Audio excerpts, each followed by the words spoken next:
నాన్నకు ప్రేమతో సీరియస్గా ఈ కంప్లీట్ అంటే తండ్రి ముగ్గురు కొడుకులు ఇలా ఒక్క దగ్గర చూస్తుంటే కడుపు నిండిపోయిందండి సీరియస్గా. అండ్ ఫస్ట్లీ సినిమా ఇంత సక్సెస్ అయినందుకు ముందుగా అందరికీ కూడా కంగ్రాచులేషన్స్. రమేష్ చంద్ర గారు, అభిరామ్ గారు, పెద్దోడు చిన్నోడు అందరూ ఇలా ఒక దగ్గర. నిజంగా సినిమా చూసినంతసేపు ఎలా అనిపించిందంటే మేము ఇన్వాల్వ్ అయ్యేంత చేశారంటే మీరందరూ ఎలా ఇన్వాల్వ్ అయ్యారంటే ఏదో క్యారెక్టర్ ఇచ్చాము మేము ప్లే చేయాలి అన్నట్టు కాకుండా ఆ ఇన్వాల్వ్మెంట్కి నిజంగా హ్యాట్స్ ఆఫ్ చెప్పాలండి. సో ఏం చెప్తారు రమేష్ చంద్ర గారు? రమేష్ చంద్ర ప్రసాద్ గారు నిజంగా ఒక సినిమా యాక్ట్ చేసిన తర్వాత ఎప్పుడైనా సరే 37 ఏళ్ల సినిమా జీవితంలో చాలా రేర్గా ఇలాంటి ఎక్స్పీరియన్స్ జరిగిందని నేను అనుకుంటున్నాను. సినిమాలో క్యారెక్టర్స్ని ఒక అవన్నీ పాత్రలే మేమంతా నటించాము, కానీ బయటకు వచ్చిన తర్వాత కూడా ఆ పాత్రలోంచి బయటకు రాలేక వాళ్ళతో నాకున్న కంఫర్ట్ని, వాళ్ళతో కూర్చున్నప్పుడు వాళ్ళలో చూసే ఆనందాన్ని, ఇంత సక్సెస్ని మాకిచ్చినటువంటి ప్రేక్షక దేవుళ్ళకి నమస్కరిస్తూ మాకున్న ఎఫెక్షన్ ఏంటో ముఖ్యంగా తండ్రిగా నేను ఇవాళ గర్వంగా ఫీల్ అవ్వాల్సింది ఏంటయ్యా అంటే నాన్నకి ప్రేమతో టైటిల్ పెట్టి ఆ కొడుకులు ఈవేళ 100% నాన్న కోసం మాట్లాడతాను నేను అనుకున్నాను, లేదు కొడుకుల గురించి మాట్లాడతాను నేను.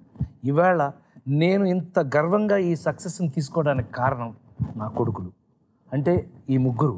ఇందులో నన్ను ఏ నమ్మకం అయితే పర్టికులర్ కొడుకు మీద ఈ తండ్రి పెట్టుకున్నాడో చెస్ అంటే ఇతనికి ఎంత తెలివి ఉంది అనేది చిన్నప్పటి నుంచే మనం అతని చెస్ నేర్చుకోవడంలోనే తెలుసుకున్నటువంటి ఈ ఫాదరు అతనికి ఎలాంటి నమ్మి చేశాడు. ఈ ఒక తండ్రి ఆనాడు రాముడు అడవులకి వెళ్ళాడా ఇంకోటి చేశాడా మనకు అనవసరం, కానీ ఈ జనరేషన్లో ఇవాళ కంప్యూటర్ యుగంలో కుర్రవాళ్ళందరూ ఇంత ఫాస్ట్ అయిపోయిన టైంలో ఇలాంటి ఒక కొడుక, అది కూడా one of the most commercial heroes మనకున్న తెలుగున్న one of the top commercial heroes ఒకడు కదా అతను ఇష్టపడి ఈ కథని చేయటం వల్ల మాకు ముందు ప్లస్ అయిందండి. చేయటం తర్వాత క్యారెక్టర్లు చేయటం మొదలుపెట్టిన తర్వాత ఫస్ట్ టైం ఆడియన్స్ మీకు కూడా పెద్ద ఎక్స్పీరియన్స్ ఉంటుంది.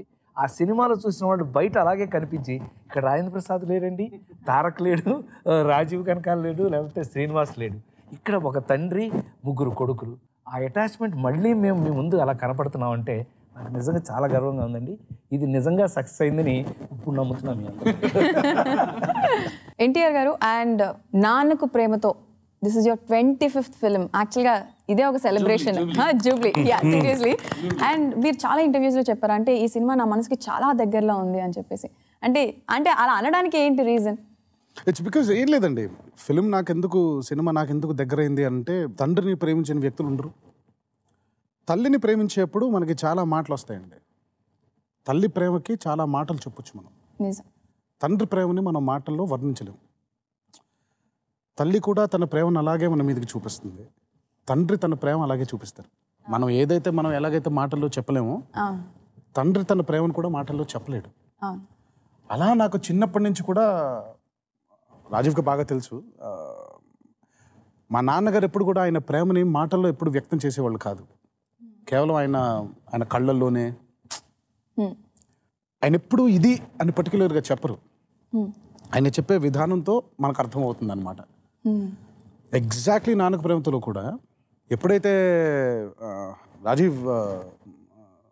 రాజేంద్ర ప్రసాద్ గారితో అంటాడు, ఎందుకు నాన్న బాధపడుతున్నావు, ఇప్పుడు మేమందరం ఫలానా సుబ్రహ్మణ్యం గారు అబ్బాయిలు పిల్లలందరూ బాగా సెటిల్ అయి ఉన్నారు, అదంతా ఎవరి వల్ల, మీరు మీరు మీరు పడ్డ కష్టం వల్లే కదా, మీరు మమ్మల్ని కష్టపడి పెంచారు కాబట్టి మేము ఇలా మంచి సొసైటీలో మంచి పొజిషన్స్లో ఉన్నాం, ఇంతకంటే ఏం కావాలి అని అంటే, ఇప్పుడు ఆయన అంటారు కష్టపడి పెంచాల్సిన అవసరం నాకు ఉందేమో, కష్టపడి పెరగాల్సిన అవసరం మీకు లేదురా అని. నన్ను ఫలానా ఒక వ్యక్తి మోసం చేశాడు, నా పేరు రమేష్ చంద్ర ప్రసాద్, సుబ్రహ్మణ్యం కాదు, నాకు ఇలా పేదవాడిగా చచ్చిపోవడం నాకు ఇష్టం లేదు, నాకు అలా ఆ రమేష్ చంద్ర ప్రసాద్ లాగే చచ్చిపోవాలి. ఎందుకంటే రమేష్ చంద్ర ప్రసాద్ డబ్బున్న వ్యక్తిగా కాదు, ఒక అద్భుతమైనటువంటి క్యారెక్టర్, ఒక పేరున్న వ్యక్తి. నాకు అలా చనిపోవాలి అని చెబుతారే తప్ప నువ్వు వెళ్ళి అతన్ని మోసం చేయని చెప్పు. అంతే. అవును, ఒక తండ్రి మీద ఉండే ప్రేమ ఇండైరెక్ట్ గానే కొడుకులను అడిగినట్టు అయినా, అంతే. అవునండి, ఇండైరెక్ట్ గానే కొడుకులు కనెక్ట్ అయిపోయినట్టు దానికి, అంతే తప్ప దానికి ఆయన చెయ్యి అని అడగరు. అందుకని మీరు అంటారు. That is why I feel that this film is very special because it's close to my heart. ఇలాగే అందరి జీవితాలు అలాగే ఉంటుందండి. తండ్రులు ఎప్పుడు ఇది కావాలని అడగరు. అది మనకి ఎప్పుడు తల్లి ప్రేమ నుంచి బయటపడుతుంది. నాన్న నువ్వు ఇది చేయకూడదు, చేయకూడదు. అది నిజం. ఎప్పుడు ఫాదర్ అంటేనండి ఒక పర్టికులర్ ఏజ్ వరకు కూడా ఫాదర్ నిజం చెప్పుకోవాలంటే, మనం ఒరిజినల్ గా చెప్పుకోవాలంటే father is like a villain. కొడుక్కి నువ్వు ఇది చేయొద్దు, నువ్వు అది చేయొద్దు, నువ్వు అక్కడ నుంచో, నువ్వు అటు పరిగెట్టుకు, ఆ ఆట ఆడొద్దు, ఈ దెబ్బలు తగులుతాయి, ఇది అదంతా కన్సర్న్ తండ్రికి. కానీ తండ్రి అనేవాడు డైరెక్ట్ గా ఎప్పుడు కూడా బిడ్డ సంకలో ఎత్తుకోడు. ఏమో ఏం జరిగినా కూడా వెంటనే దగ్గర తీసుకుంటుంది. అందుకని ఈ ఫాదర్ ఎప్పుడు విలన్ ఫీలింగ్ ఉంటుంది కదా. అందుకని అసలు పర్టికులర్ ఈ సినిమాకున్న నాకు తెలిసి తన టేస్ట్కి ఉన్నటువంటి ఆన్సర్ ఏంటంటే, ఈ సక్సెస్ ఆన్సర్ ఏంటంటే, తండ్రితో ఎవరెవరైతే చెప్పుకోలేకపోయారు వాళ్ళందరికీ చెప్పుకునే ప్లాట్ఫామ్ అయిపోయింది. ఇప్పుడు నేను కూడా ఇందాక తారక్ నువ్వు అన్నది నాన్న, నువ్వు అన్న దాంట్లో మమ్మల్ని అడగలేదు నాన్న, కానీ మేము చేసాం. అడగడు కనుక్కుని తనుగా ఓహో నాన్న ఉన్నటువంటి గ్యాప్ ఇదా, ఆయన ఫీల్ అవుతుంది ఇదా, ఆయన వెళ్లే లోపల మనం దాన్ని ఇది చేయాలరా అని చెప్పి నా అన్నయ్యతో చెప్పుకున్నాడు అని అంటే it's a beautiful kind of అది మనకి పర్సనల్ లైఫ్ లో ఎప్పుడు ఉంటుంది సార్, అది ఎప్పటికీ ఉండిపోతుంది. So that is why I felt that it's very close to my heart. అక్కడ ఆడియన్స్ ప్లస్ యూత్ కనెక్ట్ అయ్యారు, ఎగ్జాక్ట్లీ లేడీస్ కనెక్ట్ అయ్యారు అనేది నా. అవును మీరు యూత్ అన్నారు, సీరియస్ గా అండి ఈ సినిమా యాక్చువల్ గా ఏదైనా సినిమా కంప్లీట్ గా ఫ్యామిలీ అందరూ హడావిడి చుట్టాలు అంటే ఒక జాయింట్ ఫ్యామిలీలా చూపిస్తే ఆడియన్స్ కి బాగా కనెక్ట్ అవుతుంది, ఫ్యామిలీస్ కి బాగా కనెక్ట్ అవుతుంది అని అనుకుంటారు. కానీ మీరు నమ్ముతారో లేదో నాన్నకు ప్రేమతో యూత్ కి కూడా ఎంత కనెక్ట్ అయిందంటే అంటే ఇన్వాల్వ్ అయిపోతున్నారు ప్రతి ఒక్కరు కూడా. And this is seriously wonderful. And నేను లక్కీ అసలు మీ అంటే ఒక ఫ్యామిలీతో ఇలా అంటే నాన్నకు ప్రేమతో ఫ్యామిలీతో ఇలా కూర్చొని చాలా సంతోషం. ఆ ఫీలింగ్ రావడమే మా సక్సెస్ కి. అండ్ థ్యాంక్స్ టు సుకుమార్, ఇది సక్సెస్ కారణం అతనే అని అనుకోవాలి మనం. అండ్ రాజీవ్ గారు, ఎన్టీఆర్ గారి 25th ఫిలిం కి అగైన్ మీరు ఒక పార్ట్ ఒక అన్నయ్యగా చేశారు. సో నిజంగానే వాళ్ళిద్దరూ చాలా చిన్నప్పటి నుంచి చాలా మంచి ఫ్రెండ్స్. ఇలాంటి అద్భుతమైన క్యారెక్టర్ లో కలుసుకోవడం తారక్తో నాకు